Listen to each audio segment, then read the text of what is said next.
The detention cell aboard the Valkyr warship hummed with a low frequency that made Marcus John's teeth ache. He sat on the metal bench, hands resting on his knees, watching the energy barrier shimmer between him and freedom. 3 weeks of running, and it had come to this. The door hissed open.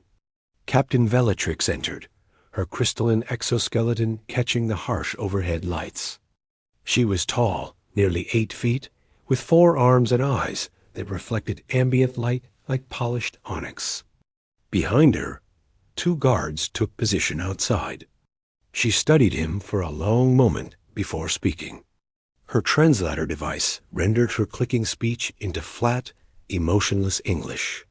You have evaded 17 patrol vessels across 4 star systems. You destroyed one of our mining stations. You breached 3 secured facilities. And when we finally captured you, you surrendered without resistance. She tilted her head, an oddly human gesture. Why did you run, human? What were you trying to accomplish? Marcus met her gaze steadily. I was trying to save your species. Bellatrix's mandibles clicked in, what might have been amusement. Save us? You attacked us. I attacked your infrastructure. I made sure no one was harmed. Marcus leaned forward slightly. Tell me, Captain, how long have your people been expanding through the Perseus arm? 200 cycles. We have claimed 47 systems. And before that? A pause. We were confined to our home system for 3,000 cycles. Why? Bellatrix's posture shifted, became defensive. Resource depletion. Our star was dying. We had no choice but to expand or perish. Marcus nodded slowly. Your people developed faster than light travel in just under a decade once you committed to it. Remarkable achievement.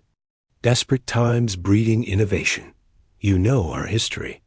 I know everyone's history, Captain. It's my job. Marcus stood, approaching the barrier. Do you know what happens to species that expand too quickly? Species that spread across dozens of systems in just 2 centuries? We thrive. We survive. You overextend.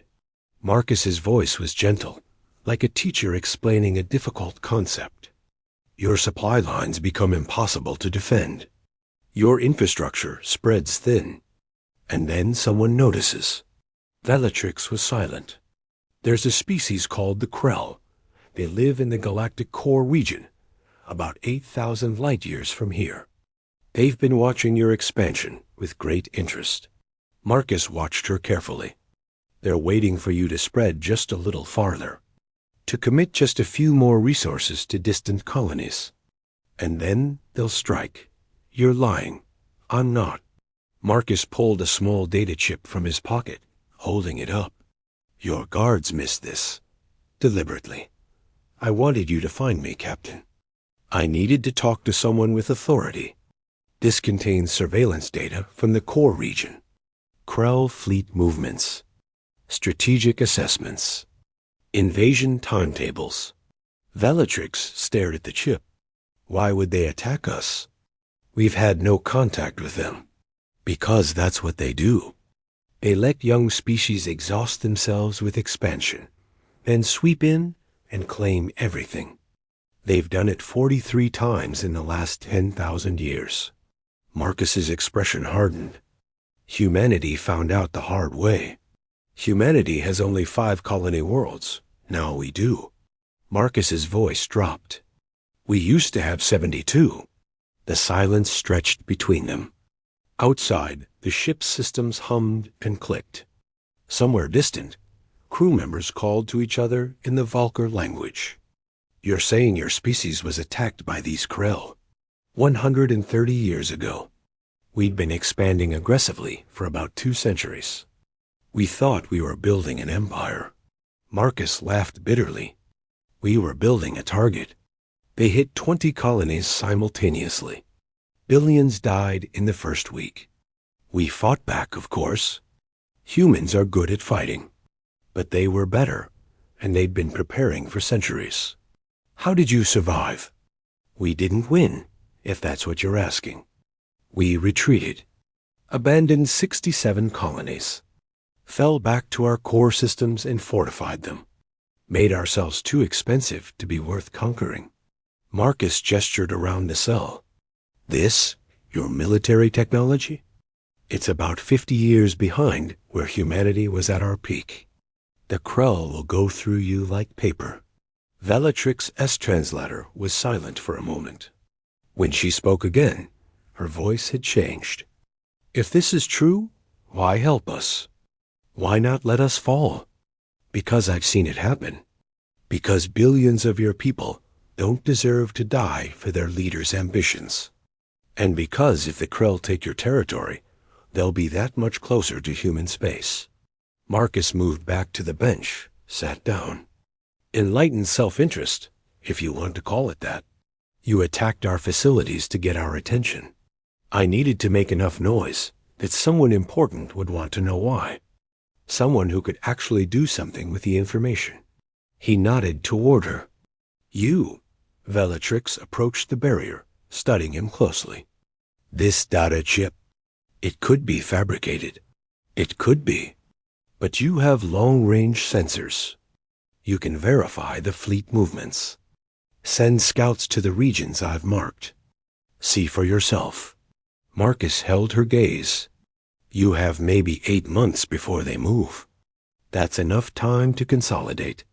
Pull back from your furthest colonies. Reinforce your core worlds. Build defenses that matter. Our people will never agree to abandon colonies. The political cost would be enormous. The cost of not doing it will be your civilization. Bellatrix turned away, pacing the small space outside the cell. Her crystalline armor clinked softly with each step. Marcus waited, letting her think. Finally, she turned back. Even if I believe you, I am one captain. I have no authority to change our expansion policy. No, but you have access to the military council, and they have the authority to recommend policy to the civilian government. Marcus leaned forward. Captain, I've studied your species for 3 years. I know your people value evidence and logical analysis. Present them with the data. Show them the pattern. Make them understand the danger. And if they refuse to listen, then I tried.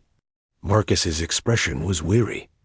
I've spent 5 years trying to warn species in the Krell's path. Some listened. Most didn't. I do what I can. Bellatrix was quiet for a long moment. Then she spoke to the guards outside, rapid clicks that the translator didn't process. They moved away down the corridor. You said you destroyed one of our mining stations. I disabled it. Set the evacuation alarms. Made sure everyone got out before the reactor failed. Marcus smiled slightly. Like I said, I needed to get someone's attention. You could have simply requested a meeting. Would you have granted one? Another pause. No. Then property damage seemed like the next best option. Bellatrix's mandibles clicked again, and this time Marcus thought he detected actual amusement. She moved to the control panel beside the cell, entering a sequence. The energy barrier flickered and died. You are either a very dedicated humanitarian or a very sophisticated spy. Can't I be both? Marcus stepped through the opening, stretching his legs. The council will want to interrogate you personally. I expected that. I have more data stored in secure locations. Tactical analyses. Defensive strategies that worked for humanity. Information on Krell weaknesses, limited as they are. He looked at her directly. I'm prepared to share everything if it means your people survive. Why? Bellatrix asked. Why does one human care so much about species he's never even met? Marcus was quiet for a moment, choosing his words carefully. When the Krell hit us, dozens of species could have helped. Could have shared intelligence, provided support, anything. They all stayed silent, watched humanity burn, and did nothing. His jaw tightened. I won't be that person. I won't be the one who could have warned someone and didn't. Even if they don't listen. Even if they think I'm crazy. I have to try. Bellatrix studied him with those dark, reflective eyes. Then she turned toward the door. Come, we will speak to the council immediately. If what you say is true, we have much work to do and little time. Marcus followed her out of the cell, down the corridor toward the ship's command center. Around them, Valkyr crew members paused in their duties, staring at the human walking free beside their captain. He had no illusions about how this might end. A council might dismiss him as a liar. They might lock him back up, or worse. But he delivered the message, planted the seed, and sometimes that was enough. Sometimes one person shouting into the void could make all the difference between survival and extinction. The door to the council chambers opened before them, and Marcus stepped forward into an uncertain future, carrying the weight of two civilizations' hopes on his shoulders.